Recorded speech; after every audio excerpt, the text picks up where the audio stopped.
नमस्कार, स्वागत है आपका जय भारत टीवी में।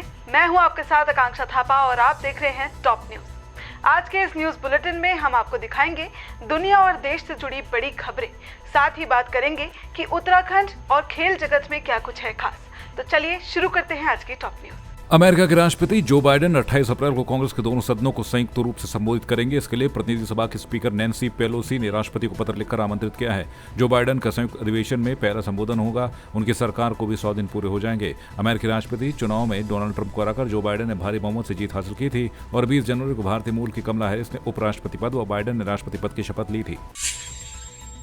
ब्रिटेन की महारानी एलिजाबेथ द्वितीय अपने शाही कर्तव्यों के निर्वाह के लिए 4 दिनों बाद वापस लौट आई हैं। 9 अप्रैल को ड्यूक ऑफ एडिनबर्ग और ब्रिटेन की महारानी एलिजाबेथ द्वितीय के पति प्रिंस फिलिप का निधन 99 वर्ष की उम्र में हो गया।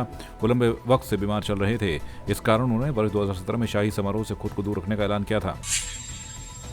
आखिरकार देश भर से हो रही मांग को देखते हुए सीबीएसई बोर्ड की सेकेंडरी यानी 10वीं की परीक्षाओं को रद्द कर दिया गया और सीनियर सेकेंडरी यानी 12वीं की परीक्षाओं को फिलहाल कोविड-19 की स्थिति को देखते हुए स्थगित कर दिया गया है। सरकार द्वारा यह फैसला प्रधानमंत्री मोदी की केंद्रीय शिक्षा मंत्री डॉक्टर रमेश पोखरियाल निशंक, शिक्षा सचिव और सीबीएसई बोर्ड के अधिकारियों के साथ आज 14 अप्रैल 2021 को बुलाई गई एक बैठक के बाद लिया गया।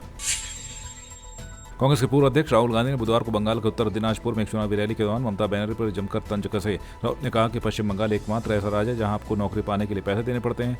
साथ ही राहुल ने कहा कि बीजेपी के पास नफरत और हिंसा के अलावा कुछ भी नहीं है। बीजेपी बंगाल को नष्ट और विभाजित करना चाहती है। वो असम और तमिलनाडु में एक ही काम कर रहे हैं। राहुल ने यह भी कहा कि भाजपा बंगाल और उसकी संस्कृति को नष्ट करने की कोशिश कर रही है।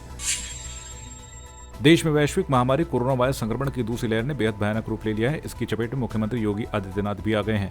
आज उनकी कोरोना टेस्ट की रिपोर्ट पॉजिटिव आई है। मुख्यमंत्री योगी आदित्यनाथ ने अपने कोरोना वायरस संक्रमित होने की जानकारी ट्विटर पर दी है।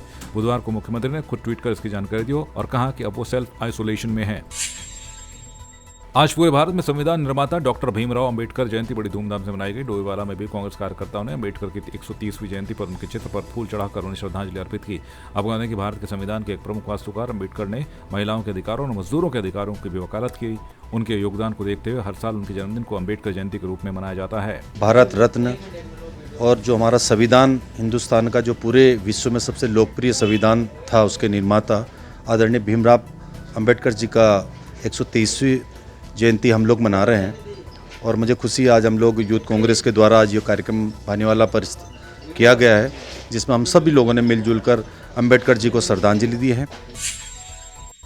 उत्तराखंड राज्य की स्वरोजगार से जुड़ी 1.5 लाख महिलाएं अब बेरोजगारी की कगार पर खड़ी हो गई हैं। सरकार ने स्वयं सहायता समूह के द्वारा किए जा रहे पैकिंग के साथ टेक होम का काम कर रही महिला समूह का काम अब निजी संस्थाओं को सौंप दिया है, जिससे रोजगार से जुड़ी सैकड़ों महिलाएं जहां बेरोजगार हो जाएंगी तो वहीं सैकड़ों की संख्या में कार्यरत महिला समूह भी अब रोजगार से हाथ धो बैठेंगे। आज इसलिए है कि पहले तो महिला सशक्तिकरण पे बात करते हैं, चाहे माननीय मुख्यमंत्री जी हैं या हमारी सरकार है, और आज मतलब इन महिलाओं को बेरोजगार किया जा रहा है। तो इसमें नाराजगी हमारी इसलिए बिल्कुल जायज़ है कि हम लोग कहाँ जाएंगे, हमारी ये महिलाएं कहाँ जाएंगी जो प्रत्येक ज़िले से आ रखी हैं और ये आज मतलब इतनी दुखी हैं कि वो आज सड़कों पे उतरने के लिए तैयार है।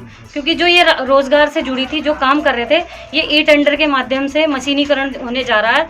तो इसका मतलब ये लगा लो कि जो महिलाएं आज 1.5 लाख महिलाएं हैं, वो आज जो पैकिंग करके और गाड़ी पे मतलब बाकायदा जाती हैं, गाड़ी ये जो जिसमें राशन जाता है उसमें महिलाएं बैठ के अपनी ज़िंदगी को दांव पे लगाकर भी काम कर रही थी, तो उनको आज काम छीना जा रहा है। सल्ट उपचुनाव प्रचार की जंग ने अब एक रोचक मोड़ ले लिया है। गुरुवार को पूर्व मुख्यमंत्री और कांग्रेस महासचिव हरीश रावत की चुनाव प्रचार की जंग में एंट्री होने जा रही है। वहीं मुख्य संगठन के साथ ही फ्रंटल संगठन प्रदेश युवक कांग्रेस ने भी चुनाव प्रचार में मोर्चा संभाल लिया है। आपको बता दें कि चुनाव के आखिरी दिन मतदाताओं को लुभाने के लिए पूर्व मुख्यमंत्री हरीश रावत चुनाव प्रचार में उतरेंगे। कांग्रेस प्रत्याशी गंगा पचौली के समर्थन में उनकी 3 सभाएं होंगी। पहली सभा पोखरी, दूसरी हरडा मौलिखाल और तीसरी जनसभा छियाड़ी बगड़ सियालदे में होगी। इंडियन प्रीमियर लीग के दूसरे मुकाबले में खेलने उतरी कोलकाता नाइट राइडर्स की टीम को मुंबई इंडियंस के खिलाफ हार का सामना करना पड़ा है। पहले बल्लेबाजी करते हुए मुंबई की टीम ने 152 रन का स्कोर खड़ा किया। जवाब में कोलकाता की टीम 20 ओवर में 7 विकेट के नुकसान पर 142 रन नहीं बना पाई। इस हार के बाद टीम के सहमालिक शाहरुख खान ने फैंस से माफी मांगी है। शाहरुख ने ट्वीट कर लिखा है, ये बहुत ही निराश करने वाला प्रदर्शन रहा। मैं इसके बाद अब बस अपने फैंस से माफी मांग सकता हूँ।